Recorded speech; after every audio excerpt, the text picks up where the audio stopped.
Vamos a continuar con el doctor Fasola Leandro. Él es jefe de radiología del Hospital de Rehabilitación Respiratoria María Ferrer,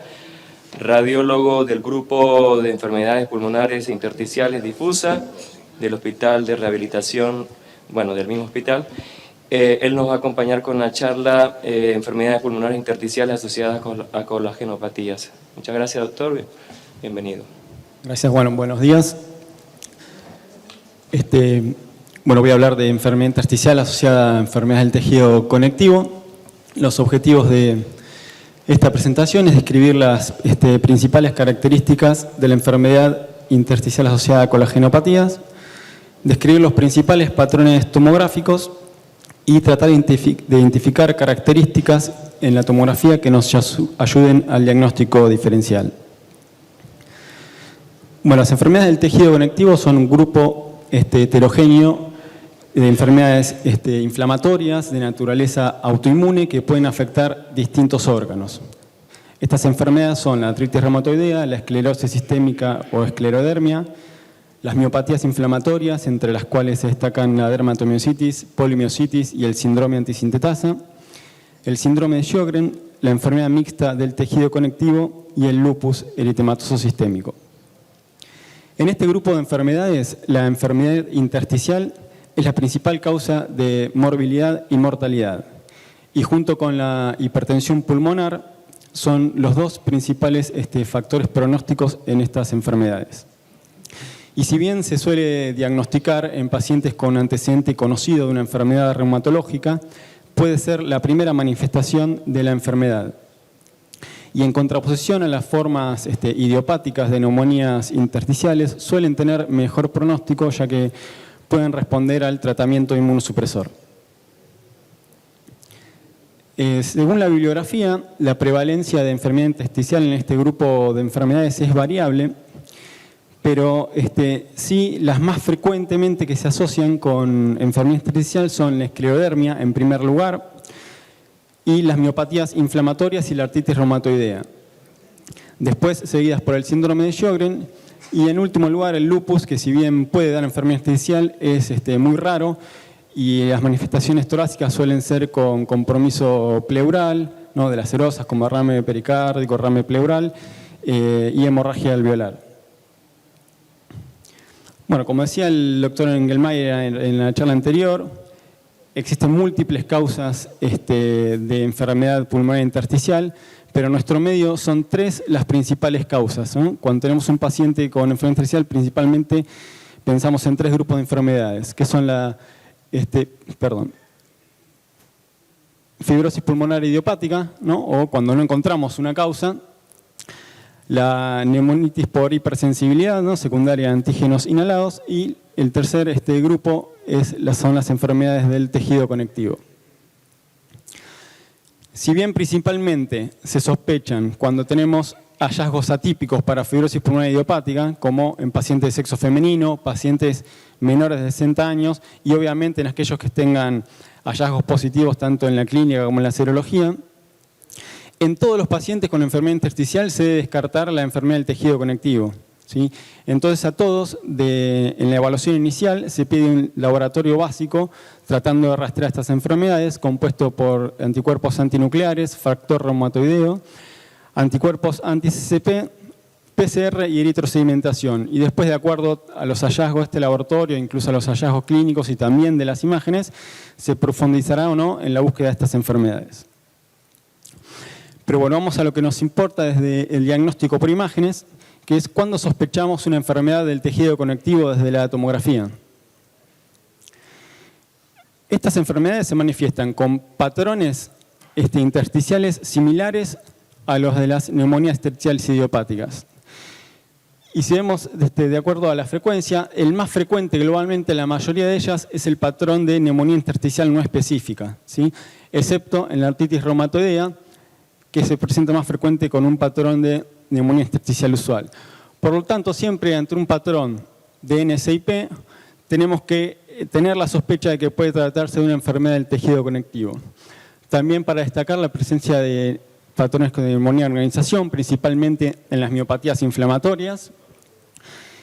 La neumonía intersticial linfóide, que si bien es menos frecuente, si encontramos características como por ejemplo quistes, podemos pensar que se trate de un síndrome de Sjögren. Y también destacamos el compromiso de la vía aérea en la artritis reumatoidea y el síndrome de Sjögren. Este es un trabajo en el cual se revisaron características clínicas, radiológicas, de laboratorio y también patológicas de pacientes que previamente habían sido diagnosticados con neumonía intersticial no específica idiopática, y en el cual vieron que la mayoría de ellos presentaban datos que hacían sospechar una enfermedad del tejido conectivo, aunque no estuviera del todo definida. Por lo tanto, esto apoya, ¿no?, el hecho de que ante un patrón de neumonía intersticial no específica tenemos que pensar que puede tratarse de una enfermedad del tejido conectivo que tal vez no esté del todo manifestada. Acá vemos 4 ejemplos de patrón de neumonía intersticial no específica en 4 enfermedades del tejido conectivo: esclerodermia, síndrome de Sjögren, artritis reumatoidea y un caso de dermatomiositis. Fíjense, son patrones en los cuales predomina en los lóbulos inferiores, predominan las opacidades en vidrio esmerilado, como se ve acá principalmente en síndrome de Sjögren. Suelen asociarse sutiles bronquiectasias, en este caso con una exposición más central, pero en otras ocasiones podemos tener hallazgos más fibróticos, acompañando las áreas en vidrio esmerilado, con reticulación fina y homogénea, y también bronquiectasias por tracción, de disposición también más central, en contraposición a la disposición más subpleural en el patrón de usual. Y en estos 2 casos también contamos con la presencia de respeto subpleural, ¿sí?, que es un dato también muy indicativo de un patrón de NSIP. También podemos encontrarnos, ¿no?, con patrones usuales en todas las enfermedades del tejido conectivo, pero principalmente en la artritis reumatoidea, ¿sí? Como ustedes saben, esto se manifiesta principalmente en el compromiso en lóbulos inferiores, a nivel subpleural, y la característica es las zonas de panalización compuestas por espacios aéreos quísticos agrupados, aunque actualmente con el cambio de las guías, como vamos a ver posteriormente, se acepta con una sola hilera de quistes para decir que hay panalización. La presentación tomográfica tiene importancia en el pronóstico, ya que los pacientes que se presentan con patrones tomográficos de neumonía intersticial no específica o un patrón indeterminado tienen mejor sobrevida que los pacientes con patrón de neumonía intersticial usual, los cuales tienen mayor mortalidad. Pero bueno, cuando estamos ante un patrón de neumonía intersticial usual, si bien esto es más característico de la fibrosis pulmonar idiopática dentro de un contexto clínico adecuado, tenemos ciertos signos que nos pueden hacer sospechar que estemos ante una enfermedad del tejido conectivo, ¿no?, como es el signo anterior de los lóbulos superiores, en el cual tenemos compromiso intersticial más marcado en la porción anterior de los lóbulos superiores en contraposición con la porción posterior. La panalización exuberante, que es cuando tenemos zonas de panalización que ocupan la mayor parte, mayor del 70% según la definición, de las zonas fibróticas. Y el signo del borde recto, que cuando vemos las reconstrucciones coronales, las áreas fibróticas terminan con un ángulo recto contra la superficie pleural. En nuestra experiencia, el signo que más comúnmente vemos asociado de estos signos, ¿no?, el que más comúnmente vemos asociado a enfermedad del tejido conectivo es la panalización exuberante, como vemos en este caso muy marcado, ¿no?, de un paciente con artritis reumatoidea, en el cual tiene abundante panalización en los lóbulos inferiores, que ocupa prácticamente todas las zonas fibróticas, y en el corte inferior prácticamente ocupa toda la superficie pulmonar. Este es un trabajo en el cual se evaluaron las tomografías en forma retrospectiva de 187 pacientes con enfermedad intersticial asociada a enfermedades del tejido conectivo, y en el cual buscaron si había características tomográficas que pudieran indicar pudieran indicar un diagnóstico diferencial entre las mismas. Lo que se vio al comparar la artritis reumatoidea contra el resto de las enfermedades del tejido conectivo es que había mucha mayor frecuencia de panalización, con un odds ratio de 4.1. Y esto es lógico si pensamos que el patrón de UIP es el más frecuente en la artritis reumatoidea y la característica de este patrón, una característica indispensable, es la presencia de panalización para hacer el diagnóstico en la tomografía. Pero no tenemos que olvidarnos que tampoco es poco frecuente ver en pacientes con artritis reumatoidea otros tipos de patrones más inflamatorios, ¿no? Como vemos en el caso de la derecha, con extensas zonas con densidad en vidrio esmerilado, con sutiles bronquiectasias por tracción más centrales, compatible con un patrón de neumonía intersticial no específica, o también zonas de consolidación que pueden indicar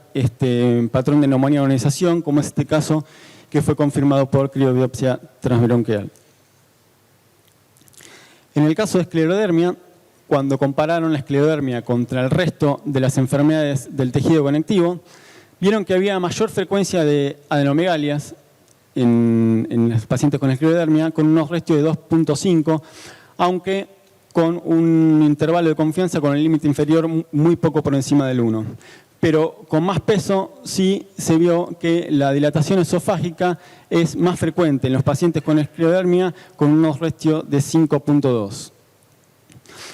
Y también vieron que estos pacientes tenían mayor extensión de zonas en vidrio esmerilado, lo cual también va de la mano con la alta frecuencia del patrón de NSIP en los pacientes con esclerodermia. Acá vemos un ejemplo de un paciente de sexo masculino, joven, 29 años, en el cual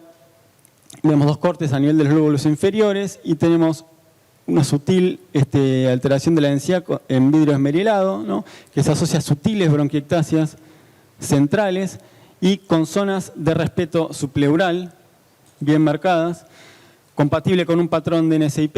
y celular porque predomina claramente el vidrio esmerilado. Y si prestamos atención al esófago, se asocia a dilatación esofágica, con lo cual una tomografía muy sospechosa de un paciente con esclerodermia. Lo ideal sería encontrar los pacientes en esta etapa con un predominio de vidrio esmerilado, con una fase más celular, que van a tener más posibilidades de responder al tratamiento inmunosupresor, pero muchas veces ya encontramos, ¿no? Patrones de NSIP mucho más fibróticos, donde vemos el vidrio esmerilado que se asocia con abundante reticulación, ¿sí? Que es más fina y homogénea en contraposición con la UIP, con bronquiectasias por tracción centrales y también con zonas de respeto o menor compromiso subpleural que son indicativos del patrón de NSIP. Con respecto a las miopatías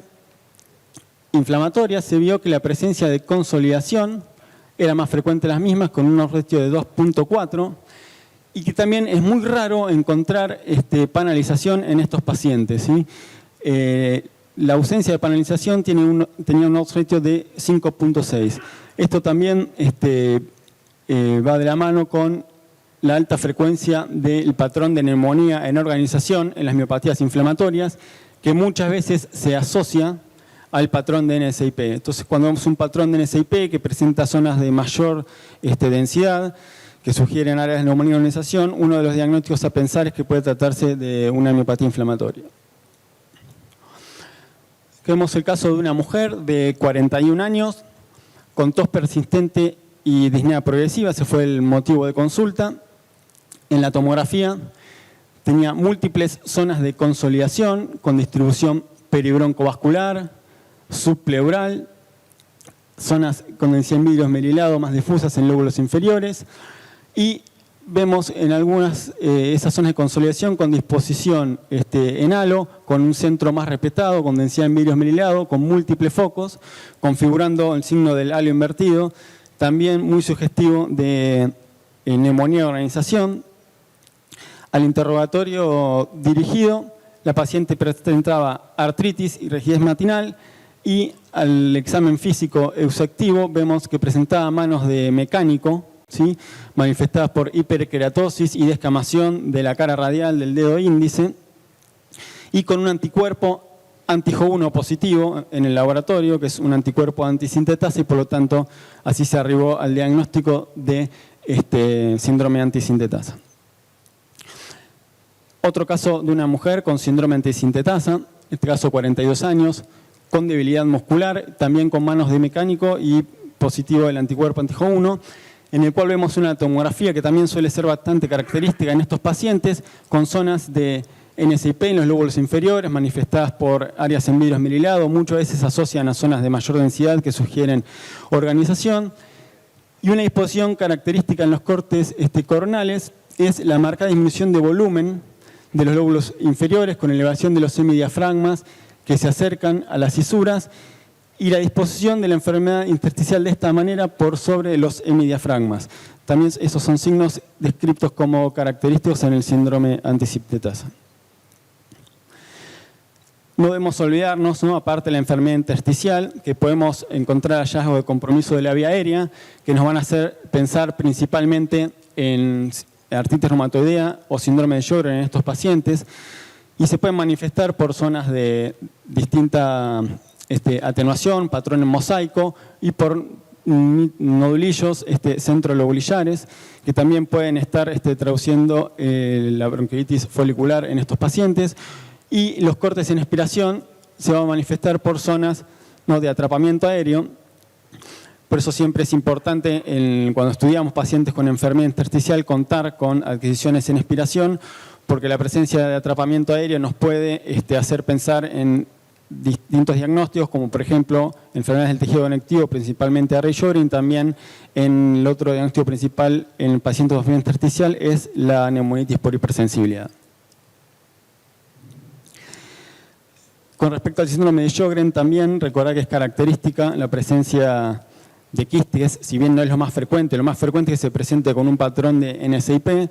pero cuando encontramos quistes intraparenquimatosos de paredes finas, con distribución peribroncovascular y subpleural, que pueden asociarse a pequeños nodulillos o a veces áreas de vidrio esmerilado o reticulación, nos hacen pensar en la posibilidad de neumonía intersticial linfoidea, y en ese caso sospechar el diagnóstico de un síndrome de Sjögren, y si es necesario avanzar en la investigación del paciente, por ejemplo con una biopsia de glándulas salivales menores.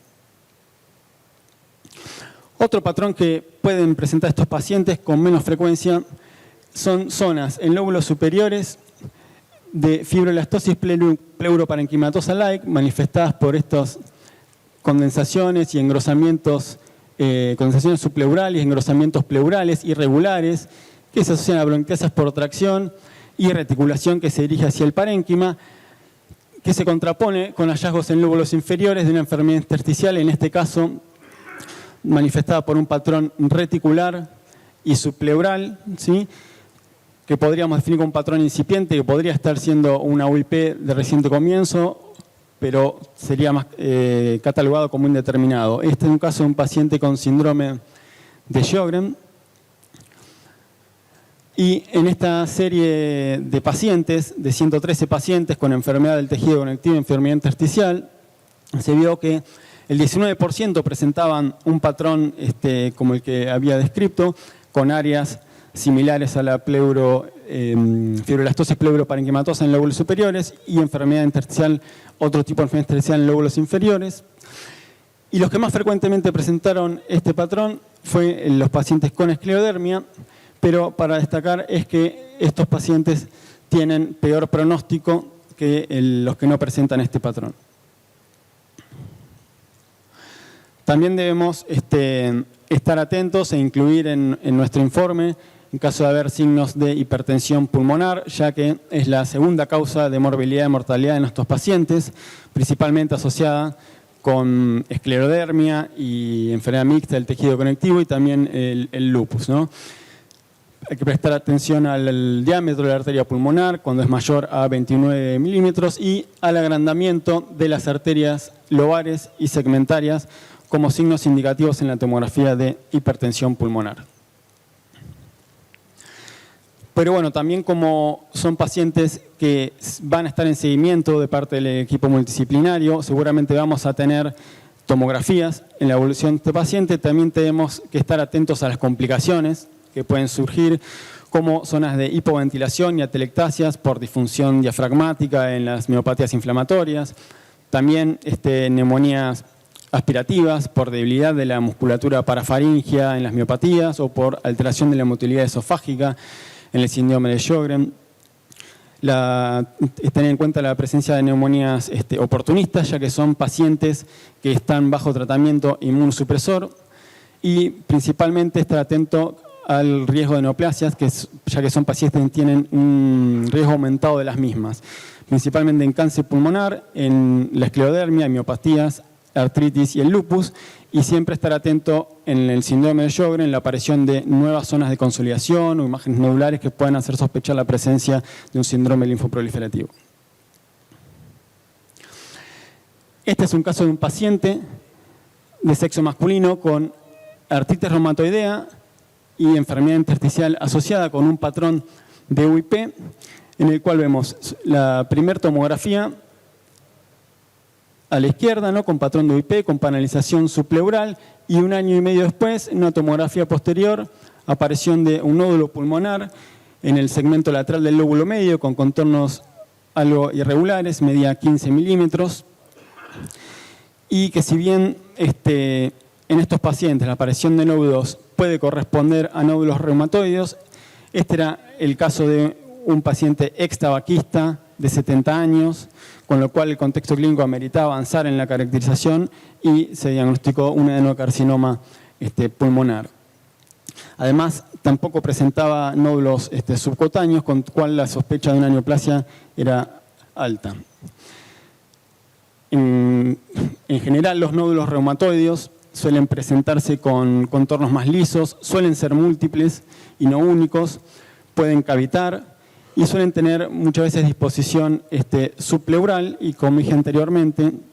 en general se acompañan de nódulos subcutáneos al examen físico, ¿sí? Bueno, para terminar, en modo de resumen, recordemos que la enfermedad intersticial en estos pacientes es la principal causa de morbilidad y de mortalidad, ¿sí? Y que si bien